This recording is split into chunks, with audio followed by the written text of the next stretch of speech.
Hello, everyone, and welcome back to another holiday special of Going Down in History podcast. I'm Ryan Denman. And I'm Brandon Bach. And as requested, we'll be taking you through the live actions of the Christmas truce.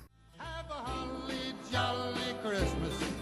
It's the best time of the year. I don't know if there'll be snow.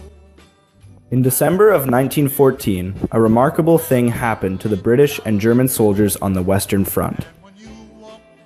It was indeed a one-of-a-kind event, as for both of the German and British soldiers near and far along the Western Front halted fighting for a Christmas truce. On Christmas morning, a sign could be seen in the English trenches reading, "Merry Christmas." This added to the strangeness of the day, since there was no gunfire or any noise at all. Alfred Self, an English sergeant, wrote, "It was so quiet, it was uncanny. There were no planes overhead, no observation balloons, no bombs, no rifle fire, therefore no snipers, just the occasional lark." The weather was wet that December, and 2 days before the truce, the air had become unbearably cold, making the ground as hard as rock. As the fog lifted, German soldiers could be seen doing exercises and waving at the English troops. It started on Christmas Eve, when the British troops were hiding in their trenches, when they could hear the faintest sound, what sounded like the German soldiers singing.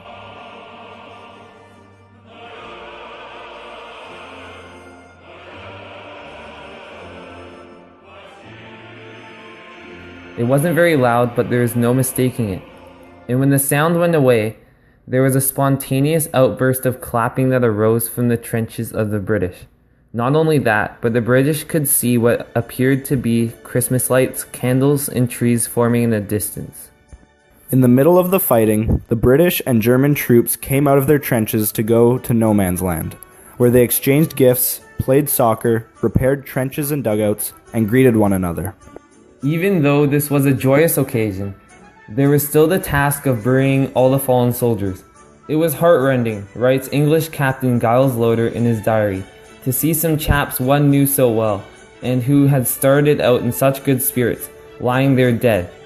Still, even though this task was very brutal, the overwhelming joy of the day could not be broken by anything, and the morals of these soldiers would be remembered forever. The war resumed the next day with an evil new character in which civilians were bombed and torpedoed, and troops were burned and gassed, and there was no more Christmas truces. The Christmas truce was relevant to the grand picture of the war because it brought popularity to the romanticized fighting going on. Many citizens joined the army afterwards because they heard that there was a ceasefire on Christmas and believed that the fighting was no big deal. During the truce, high officials of both sides were trying to stop the truce from happening because they did not want their superiors to get angry with them, and they believed it took away from the spirit of war. Despite this, there were instances of soldiers holding brief truces later in the war, and not only for Christmas. High commands on both sides tried to prevent any truces on a similar scale from happening again. The live and let live system was a series of tactical ceasefires by both sides that allowed for bodies to be cleaned up and trenches to be repaired.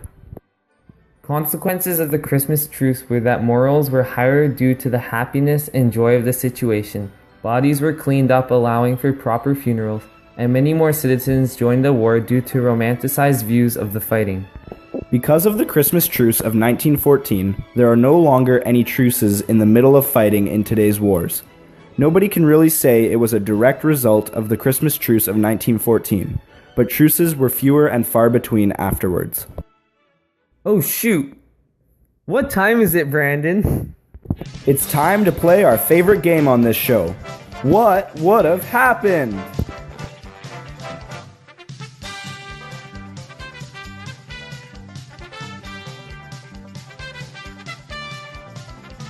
Okay, Ryan, here's the question.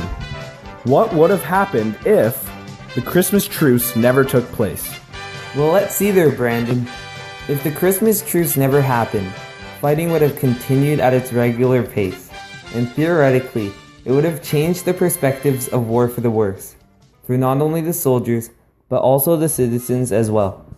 Think of all the misery it would have brought family members to receive a letter of condolence on the special holiday of Christmas, and to find out that their father, husband, or brother had died on one of the most happiest times of the year. And also for the soldiers who have fought in the war. The truce was kind of a recharge, so to say. Without it, the soldiers would have had to fight for years on end and with no days off. But the truce for the day, week, or even a few weeks in some places helped boost morales on both sides and kept soldiers fighting. Yes, I agree. Part of war is having a deep hatred for the people opposing you. But obviously, there was no hatred to be found here. So propaganda and other elements to scare citizens would be less effective. To sum it up, the Christmas truce of 1914 impacted many lives involved in World War I, not only soldiers but innocent civilians as well. The truce is an insight into what war really means to the soldiers, and it proves that war is a construct of the people in charge, not the ones actually fighting. Unfortunately, that's all the time that we'll have for today. Tune in next week when we'll talk about the man who survived mustard gas and pepper spray and how he's a seasoned veteran. Thank you all for listening.